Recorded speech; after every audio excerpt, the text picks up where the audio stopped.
Hello viewers, எல்லாருக்கும் வணக்கம். நாம் இந்த வீடியோவில் 26th December 2025 மார்க்கெட் அப்டேட்டை பார்க்கலாம். அப்புறம் ஸ்டாக்ஸில் எல்லாம் டாப் கெய்னர்ஸ், இதெல்லாம் டாப் லூசஸ், இந்த எல்லா டீட்டெயில்ஸை நம்ம இந்த வீடியோவில் பார்க்கலாம். ஃபஸ்ட் வந்து மார்க்கெட் அப்டேட்டை பார்த்துடலாம். நிஃப்டி பார்த்திங்கன்னா 99 பாயிண்ட் வந்து விழுந்துருந்துச்சு. இருந்தாலும் நிஃப்டி வந்து 26,000க்கு மேலே தான் க்ளோஸ் ஆச்சுது. ரீசெண்டாக ஒரு ரேலி இருந்துச்சு. அதுக்கப்புறம் பார்த்திங்கன்னா ப்ராட்பேஸ்டு ப்ராஃபிட் புக்கிங் போயிட்டுருக்குது. எஃப்ஐஸ் வந்து ஸ்டில் செல்லர் சைடில் தான் இருக்கிறாங்க. ரீசெண்டாக வந்து எஃப்ஐஸ் வந்து கண்டினியூஸாக 2-3 நாள் வந்து பை பண்ணாங்க. ஸோ அதுக்கப்புறம் மார்க்கெட் கொஞ்சம் ரேலியை கொடுத்துச்சு. இப்போ அவங்க எகைன் வந்து செல்லர் சைடு போய் கண்டினியூஸாக செல் பண்ணிகிட்ருக்கிறாங்க. அதனால் மார்க்கெட்டு கொஞ்சம் வாலடைலாக இருக்குது. யூஎஸ் மார்க்கெட்டும் இந்த சமயத்தில் பார்த்திங்கன்னா ஃப்ளாட்டாக தான் க்ளோஸ் ஆகிருக்குது. க்ரூட் ஆயில் ப்ரைஸஸ் வந்து கொஞ்சமாக இன்க்ரீஸ் ஆகிருக்கு, கொஞ்சமாக விழுந்துருக்குது.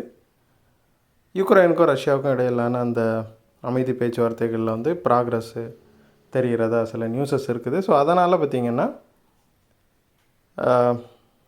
க்ரூட் ஆயில் வந்து கொஞ்சம் விழுந்துருக்குது. அப்புறம் கோல்டு பார்த்திங்கன்னா மறுபடியும் ரேலியாக இருக்குது. ஒரு அவுன்ஸு கோல்டு வந்து $4,561 இருந்துச்சு இன்டர்நேஷ்னல் மார்க்கெட்டில். இந்த இயர் முடிகிறதுனால 2026 வந்து யூஎஸில் வந்து மறுபடியும் இன்ட்ரெஸ்ட் ரேட்டு கட்ஸ் வந்து வரும் அப்படின்னு மார்க்கெட் வந்து ஒரு நம்பிக்கையை வச்சுருக்குது. அது மட்டும் இல்லாமல் யூஎஸ் டாலரும் பார்த்திங்கன்னா கொஞ்சம் வீக்கன் ஆகிட்டுருக்குது. ஸோ இதெல்லாம் சேர்த்து கோல்டு வந்து ரேலி ஆகிறதுக்கு ரீசனாக அமைஞ்சிருக்குது. இந்த சமயத்தில் நிஃப்டியில் வந்து இன்னும் இந்தியா வீக்ஸ் வந்து கொஞ்சம் கம்மியாக தான் இருக்குது. 9 பாயிண்ட்ஸுக்கு வந்து நியராக தான் அது இந்தியா விக்ஸ் இருக்குது. ஸோ இது வந்து மார்க்கெட்டில் வாலட்டிலிட்டி இல்லை அப்படிங்கிறது தான் வந்து காட்டுது. இருந்தாலும் ஹிஸ்டாரிக்கலாக இந்த மாதிரி எப்போல்லாம் வந்து இந்தியா விக்ஸ் வந்து ரொம்ப கம்மியாக இருக்குதோ அதுக்கப்புறம் வந்து ஒரு இன்டென்ஸான மூவ் வந்து மார்க்கெட்டில் நடந்துருக்குது. ஸோ அது பாசிட்டிவ் சைடில் இருக்கலாம், இல்லைனா நெகட்டிவ் சைடில் இருக்கலாம். ஆனால் இப்போதைக்கு அண்டர் கரண்ட் வந்து ரொம்ப நெகட்டிவாக இல்லாததுனால பாசிட்டிவ் சைடில் தான் மூவ் ஆகிறதுக்கு வாய்ப்புகள் வந்து அதிகமாக இருக்குது. ஸோ அதனால் நிஃப்டி வந்து ஒரு கன்சால்டேஷன் மோடில் இருக்கலாம் வித் புல்லிஷ் பயஸோட. ஸோ இந்த புல்லிஷ் பயஸ் வந்து கண்டிப்பாக ஒரு இன்டென்ஸ் ரேலியை 2026 கொடுக்கறதுக்கான வாய்ப்புகள் வந்து நிறையவே இருக்குது. அதுக்கு பல முக்கியமான காரணங்கள் இருக்குது.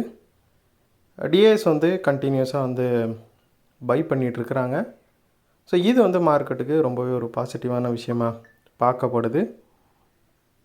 அதே மாதிரி மார்க்கெட் பார்த்திங்கன்னா 26,050 வந்து ஒரு ரெசிஸ்டன்ஸை வந்து ஃபேஸ் பண்ணுது. ஸோ இதனால தான் பார்த்திங்கன்னா நிஃப்டி வந்து 26,042 வந்து க்ளோஸ் ஆச்சுது. 26,000க்கு கீழே போகலை.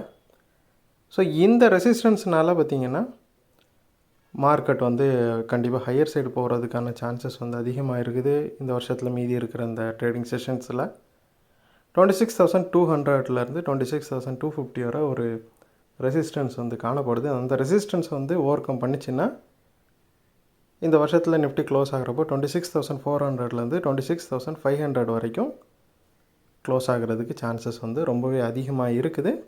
ஸோ வேறு எந்த பேட் நியூஸஸும் வராத சூழ்நிலையில்.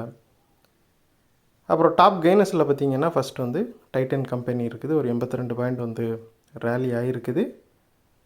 இவங்க வந்து ஒரு புது பிராண்ட் வந்து லான்ச் பண்ணியிருக்கிறாங்க. ஸோ அந்த பிராண்ட் வந்து லேப் க்ரௌண்ட் டைமண்டில் வந்து ஃபோக்கஸ் பண்ண போகிறதா சொல்லியிருக்கிறாங்க. ஸோ அதனால் டைட்டன் கம்பெனி வந்து ஒரு 82 பாயிண்ட் வந்து ரேலி ஆகிருக்குது. அப்புறம் டாப் கெய்னஸில் செகண்ட் பார்த்திங்கன்னா நெஸ்லே இருக்குது. ஒரு 12 பாயிண்ட் வந்து ரேலி ஆகிருக்குது. நெஸ்லேயில் சிக்னிஃபிகண்ட்டான லீடர்ஷிப் சேஞ்சஸ் வந்து போயிட்டுருக்குது. ரீசெண்டாக அவங்களோட சிஎஃப் வந்து ரிசைன் பண்ணியிருக்கிறாரு. ஜனவரி 1 அவங்க ஒரு புதுசாக அடிஷ்னல் டைரக்டர் ஒருத்தர் அப்பாயிண்ட் பண்ணுறாங்க. ஸோ இந்த சேஞ்சஸ் வந்து நெஸ்லேக்கு கொஞ்சம் பாசிட்டிவாக பார்க்கப்படுது. அப்புறம் டாப் லூசர்ஸில் பார்த்திங்கன்னா ஃபஸ்ட் வந்து ஏஷியன் பெயிண்ட்ஸ் இருக்குது. 39 பாயிண்ட் வந்து விழுந்துருக்குது. ரீசெண்டாக இது வந்து 52 வீக் ஹை அச்சீவ் பண்ணிச்சு. ஸோ அதுக்கப்புறமே பார்த்திங்கன்னா பயங்கரமான ப்ராஃபிட் புக்கிங் தான் போயிட்டுருக்குது. ஏஷியன் பெயிண்ட்ஸ் வந்து முன்னாடி மாதிரி இல்லாமல் இப்போ வந்து கிராசிமோட பிர்லா ஆப்போஸ்லேருந்து பயங்கரமான ஒரு காம்படிஷன் வந்து ஃபேஸ் பண்ணுது.